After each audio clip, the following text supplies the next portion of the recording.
Could you update us on the search for bin Laden? Where are we right now? I think we're basically, in the search for bin Laden, I think we're basically where we were several years ago. We're working very hard trying to find him, but we lack enough forces on the ground to do that. And the topography of the area and the tribal makeup is such that it's very unlikely we're going to be able to find him in the near term. Are we looking in the right place?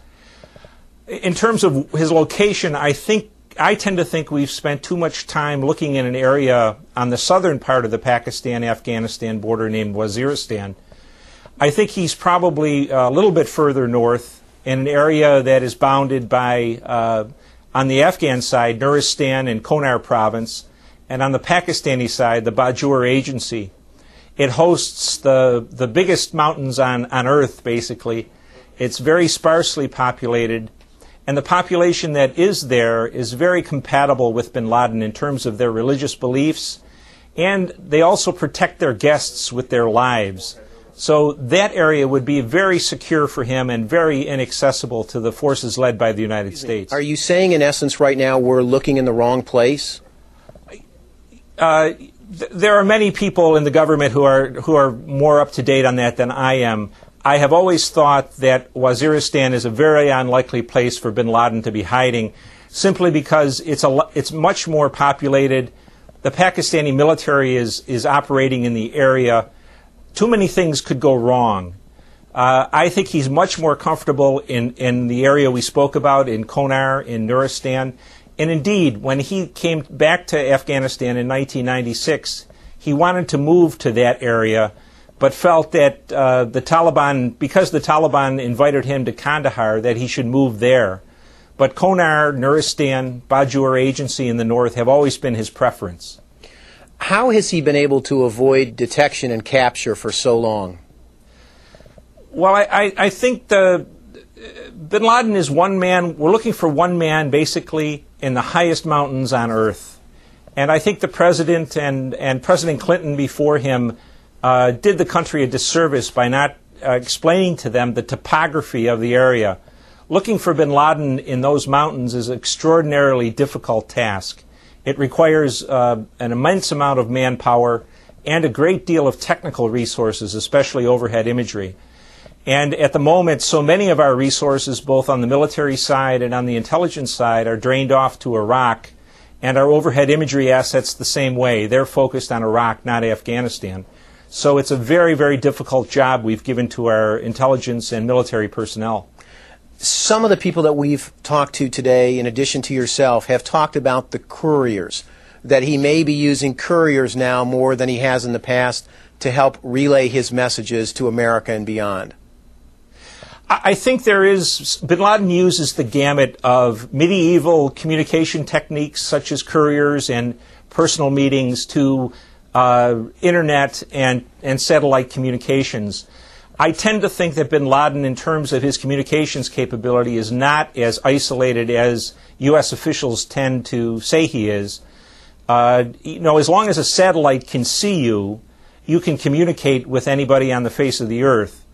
And the use of encrypted telephones and of encrypted internet mail make it very easy for bin Laden to communicate with the rest of the world. So does he use couriers? I think that's absolutely the case, but I don't think it's exclusively couriers. People have talked about him being neutralized right now in isolation. How do you feel about that? I think anyone who thinks he's neutralized in the current situation is whistling past the graveyard, sir. The ability to communicate is there. The inspiration he provides to the Muslim youth and to radical Muslims around the world, we just saw that demonstrated graphically last weekend when there were arrests of Islamic radical cells in London and Toronto. Both of those cells, the evidence coming out of those captures indicates that bin Laden was the source of their inspiration. So the idea that he's isolated and really doesn't matter anymore is just, on the face of it, it should be considered a nonsense. How would you characterize the U.S. efforts of late in dealing with the capture of terrorists, certainly with Zarqawi this week, but in the greater whole, your feelings about that? I think we've done, the Central Intelligence Agency and the Special Forces, along with the assistance of especially the Pakistani Intelligence Service and police, have done an extraordinary job since 2001, capturing a very significant number of al-Qaeda leaders and killing them, as we saw with Zarqawi this week. But the pace has slowed down greatly. People tend to forget that al-Qaeda is a very, very well-educated organization. It's basically a middle and upper middle class organization, well-educated, and it's a learning organization. Many of the mistakes they made in the early months after 9/11, they don't make anymore. They know our modus operandi.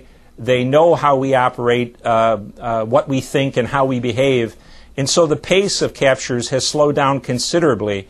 And I think that's the price of doing business. Every time you capture someone, you give away a little bit of your method of operation. Michael, the last thing, just to go back to the Nuristan province, the reasons why you believe bin Laden is much more likely to be there than he would be in Waziristan.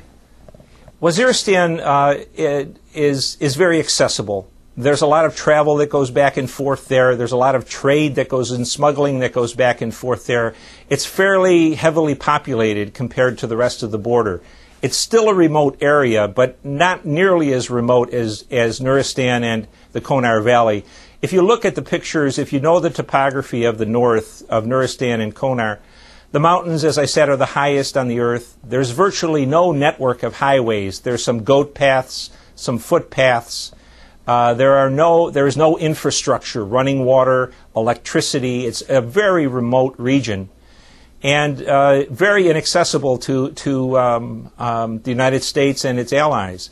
In addition, the tribes that live there, part of their tribal code is to protect guests with their lives. And they will do that for Osama bin Laden.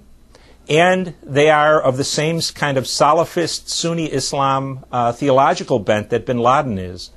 And they will not betray, for the most part, a co-religionist.